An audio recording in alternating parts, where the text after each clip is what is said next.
Assalamualaikum warahmatullahi wabarakatuh. Shalom, salam sejahtera bagi kita semua.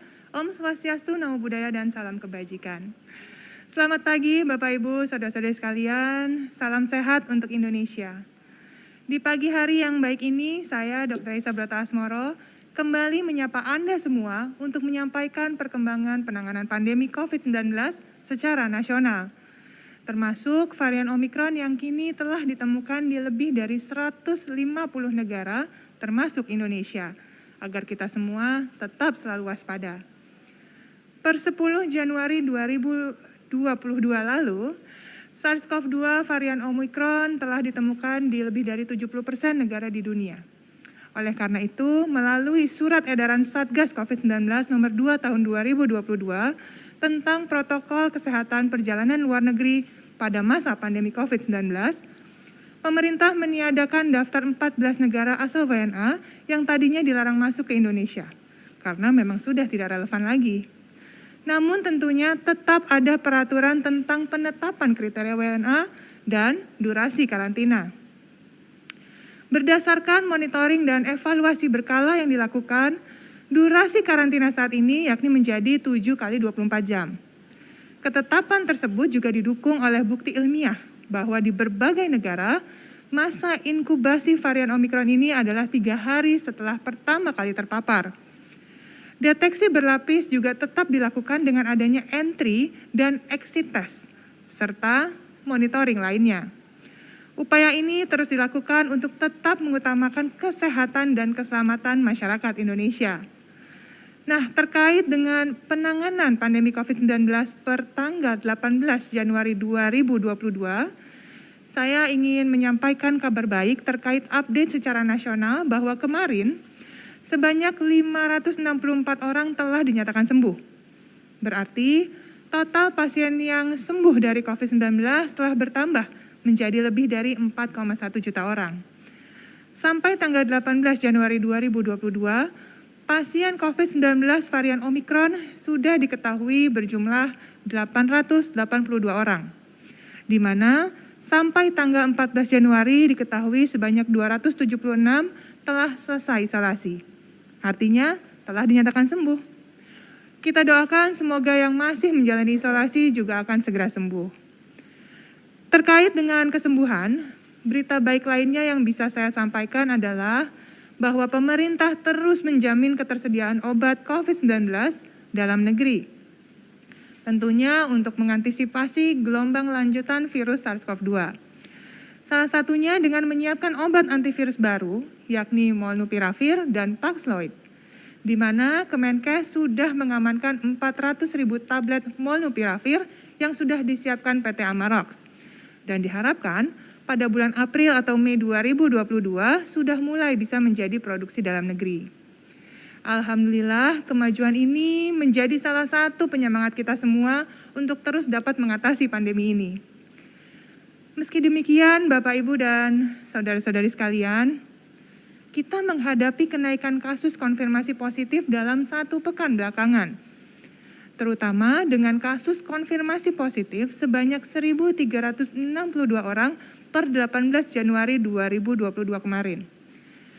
Ini menunjukkan bahwa kemarin merupakan angka tertinggi dalam 1 hari sejak pertengahan bulan Oktober 2021.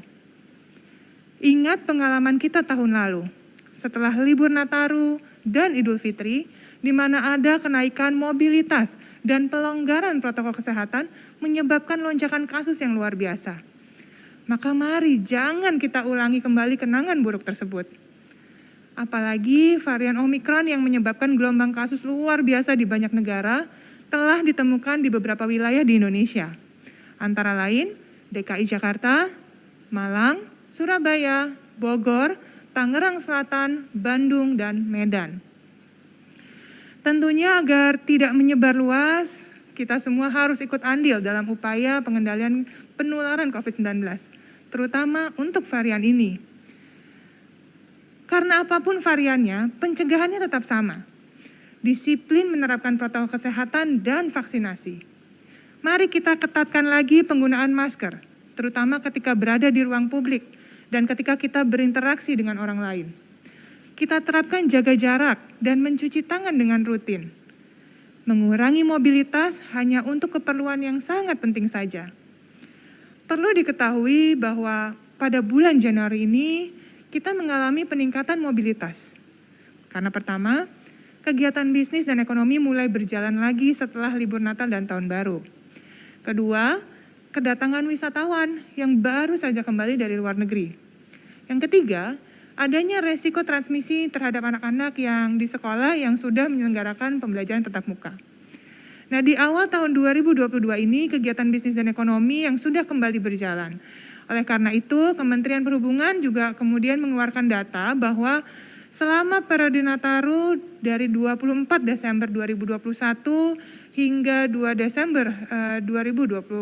Januari 2022 terjadi peningkatan rata-rata penumpang kendaraan umum sebanyak 13,91% jika dibandingkan dengan periode yang sama pada tahun lalu.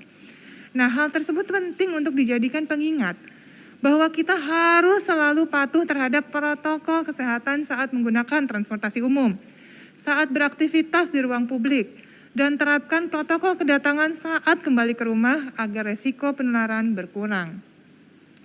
Sepanjang tahun 2021, jumlah kedatangan warga negara Indonesia yang melakukan perjalanan ke luar negeri mencapai 514.251 jiwa. Nah, ini perlu dijadikan catatan penting bagi seluruh masyarakat yang usai melakukan perjalanan ke luar negeri untuk patuh melakukan karantina secara tertib, agar resiko penyebaran virus COVID-19 dapat dihindari.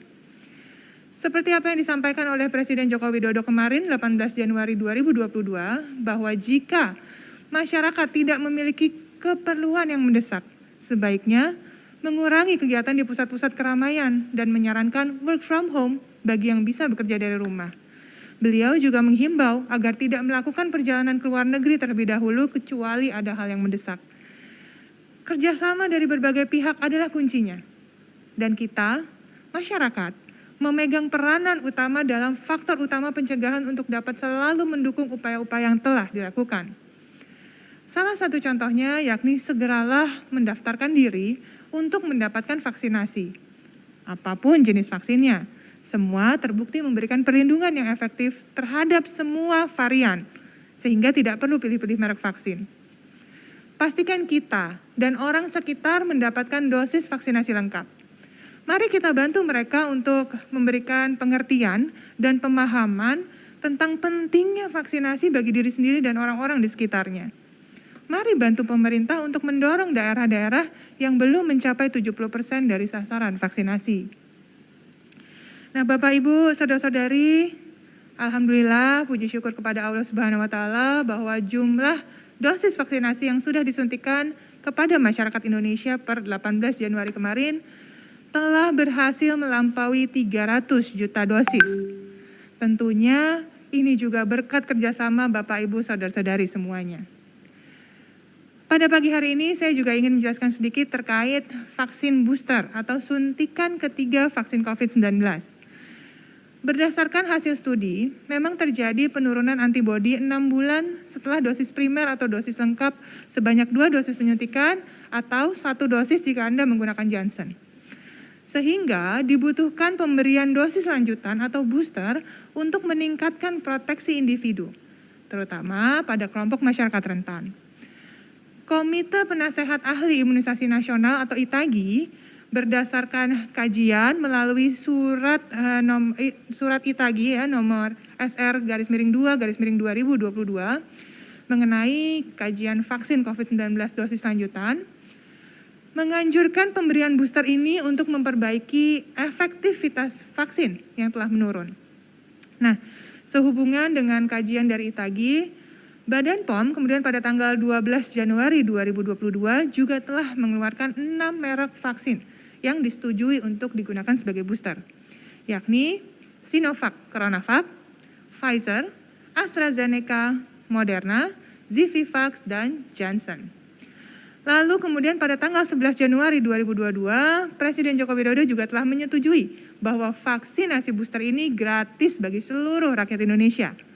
Syaratnya adalah bagi yang 18 tahun ke atas, diutamakan bagi lansia dan yang memiliki penyakit imunokompromis. serta wilayahnya sudah melampaui 70% dari target sasaran vaksinasi. Kemudian pada tanggal 12 Januari 2022 kemarin, Badan POM juga kemudian mengeluarkan panduan padanan vaksin yang bisa digunakan. Dapat berupa vaksin yang homolog atau vaksin yang sama dengan vaksin primer, ataupun heterolog yang merupakan vaksin yang berbeda dengan vaksin primer.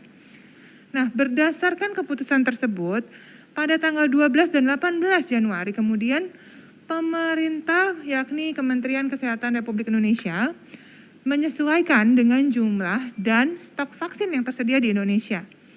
Kemudian mengeluarkan panduan bahwa selama bulan Januari ini maka penerima vaksin primer Sinovac dapat menggunakan setengah dosis Pfizer atau setengah dosis AstraZeneca sebagai booster.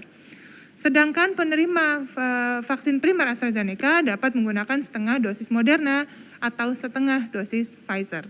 Nah, maka bagi yang sudah 6 bulan mendapatkan vaksin dosis kedua, segeralah cek jadwal dan tiket vaksinasi pada website atau aplikasi Peduli Lindungi, yakni pada menu riwayat dan tiket vaksin. Ingat bahwa jenis vaksin yang akan diterima tentunya sesuai dengan riwayat dan padanan vaksin booster tersebut juga bisa berubah sewaktu-waktu sesuai ketersediaan vaksin di layanan vaksinasinya.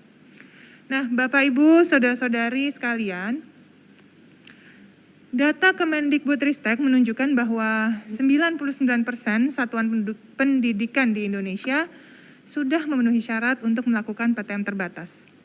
Dari data tersebut, kami menyampaikan kepada hadirin sekalian, terutama kepada orang tua nih, yang sudah memiliki anak dan sudah melakukan pembelajaran tatap muka, bahwa agar selalu waspada terhadap resiko penularan COVID-19. Karena kami juga ingin mengingatkan bahwa bagi para orang tua, ada beberapa aktivitas yang harus dilakukan oleh anak-anak ketika ia berada di sekolah. Yang pertama, pastikan selalu menggunakan masker saat di sekolah. Kemudian yang kedua, selalu menjaga jarak ketika berinteraksi dengan orang lain dan melakukan aktivitas. Ketiga, tidak menggunakan alat makan yang sama atau tukar-tukaran dengan temannya. Keempat, hindari kontak fisik dengan tidak berpegangan atau bersalaman langsung dengan teman dan guru. Selanjutnya sebagai orang tua kita juga harus melakukan langkah-langkah pencegahan supaya anak-anak tetap aman ketika menjalani pembelajaran tatap muka. Yang pertama, pastikan tetap melakukan vaksinasi. Ingat, ini merupakan benteng utama agar resiko anak-anak yang sedang menjalani PTM ini tidak besar, ya. Dan ingatkan juga untuk anak-anak usia 6 tahun ke atas ini untuk melakukan vaksinasi. Begitu juga dengan lingkungan di sekitarnya. Yang kedua, selalu ingatkan anak-anak untuk mengganti maskernya setiap 4 jam sekali. Yang ketiga, selalu ingatkan anak untuk tidak memegang area wajah, terutama mata, hidung, dan mulut. Yang keempat, ingatkan dan pantau selalu cara mencuci tangan yang baik atau gunakanlah hand sanitizer setelah anak-anak memegang barang-barang di sekitarnya. Nah, kemudian setelah selesai melakukan pembelajaran tatap muka, sesampai di rumah harus langsung menerapkan protokol kedatangan, langsung bersih-bersih. Nah, Bapak Ibu saudara-saudari, apa saja yang bisa kita lakukan untuk mencegah dan mengendalikan penyebaran virus Omikron ini? Pemerintah terus mengevaluasi penerapan PPKM di seluruh wilayah Indonesia guna meningkatkan kewaspadaan terhadap penularan varian Omikron dan sudah dikeluarkan melalui instruksi Menteri Dalam Negeri atau Inmendagri nomor 3 tahun 2022 untuk pengaturan PPKM level 321 di Jawa Bali dan Inmendagri nomor 4 tahun 2022 untuk pengaturan PPKM level 321 di luar Jawa Bali yang terbit hari Selasa kemarin 18 Januari 2022 dan berlaku untuk seminggu ke depan yakni tanggal 18 hingga 24 Januari untuk Inmendagri Jawa Bali dan berlaku 2 minggu tanggal 18 sampai 31 Januari 2022 untuk Inmendagri luar Jawa Bali. Secara garis besar, pemerintah mempertahankan metode PPKM Nataru. Penyesuaian hanya pada Inmendagri nomor 3 untuk wilayah Jawa Bali, di mana hanya masyarakat berstatus hijau di aplikasi Peduli Lindungi, atau yang artinya sudah vaksin dosis lengkap dan sehat, yang diperbolehkan masuk ke tempat publik seperti hotel, supermarket, bioskop, fasilitas olahraga, dan pada semua level PPKM. Oleh karena itu, untuk pengelola tempat publik dihimbau untuk melakukan pengawasan yang sangat ketat, terutama dalam penggunaan aplikasi Peduli Lindungi. Selama jam operasional berlangsung, harus dipastikan agar tidak terjadi kerumunan dan pelanggaran protokol kesehatan. Dan kepada seluruh masyarakat, sekali lagi, apapun variannya, kita semua sudah tahu kunci penanganan dan pencegahannya, yaitu menjalankan protokol kesehatan serta melakukan vaksinasi. Berdasarkan laporan pemantauan Satgas COVID-19 yang dilakukan secara rutin, menunjukkan bahwa kepatuhan memang sudah baik. Akan tetapi ternyata semakin banyak kabupaten atau kota yang menjadi rendah kepatuhannya, terutama dalam penggunaan masker. Nah, oleh karena itu, mari kita saling mengingatkan tentang betapa pentingnya penggunaan masker, serta penerapan protokol kesehatan lainnya. Serta juga pentingnya melakukan karantina setelah berpergian dari luar negeri untuk mencegah penyebaran virus COVID-19. Sekian, saya undur diri. Terima kasih banyak. Selamat pagi. Wassalamualaikum warahmatullahi wabarakatuh. Om Santi Santi Santi Om. Salam sehat dari saya. Sampai jumpa.